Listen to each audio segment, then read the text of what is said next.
మళ్ళీ కొత్త ఐటెం ఏం కాదు, ఇది పాతదే. గుత్తొంకాయ కూర. నేను అల్లం వెల్లుల్లిపాయలు పేస్టు, ఉల్లిపాయలు, పచ్చిమిరపకాయలు, చిన్న సైజు టమాటా, పచ్చిమిరపకాయలు, వేరుశనక్కాయలు, నువ్వులు, ధనియాల పొడి, జీలకర్ర పొడి వేసేసి మిక్సీ కొట్టేసి పక్కన పెట్టుకున్నా. ఇవి ఇలా 4 పాయల కింద కోసి ఉప్పులో వేసేసి కడిగాను. పిచ్చిలు కట్టి ఏమో చూసుకొని ఇది నూనెలో మగ్గబెట్టేసి ఈ నూనె మగ్గబెట్టింది నూనె ఉంటుంది కదా, మళ్ళీ తర్వాత ఈ అల్లం వెల్లుల్లిపాయ పేస్ట్ వేసేసి మగ్గబెట్టా. గుత్తొంకాయకి పచ్చి కొంప రాకుండా ఉంటుందని. నెక్స్ట్ మనం చూద్దాం. ఇందులో ఉప్పు, కారం, పసుపు, ధనియాల పొడి, అల్లం వెల్లుల్లి పేస్టు అన్నీ వేసేసి మిక్సీ కొట్టాం కదా, ఇలా పెట్టుకోవాలి.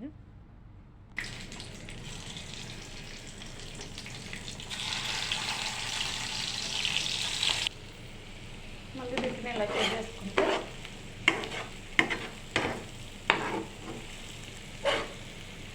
వాటర్ అడ్డుతుంది.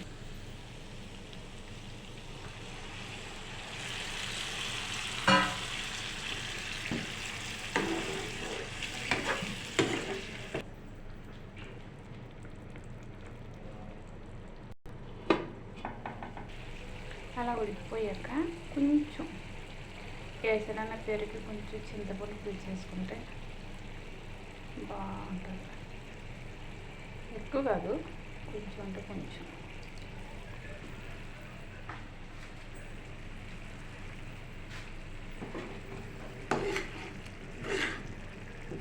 ఇదంతా గ్రేవీలో ఉడికిపోతుంది. నూనెకైతే గుత్తొంకాయకి నెక్స్ట్ మసాలా నూనె పడుతుంది, ఇలా గ్రేవీ ఉంటుంది, బాగుంటుంది.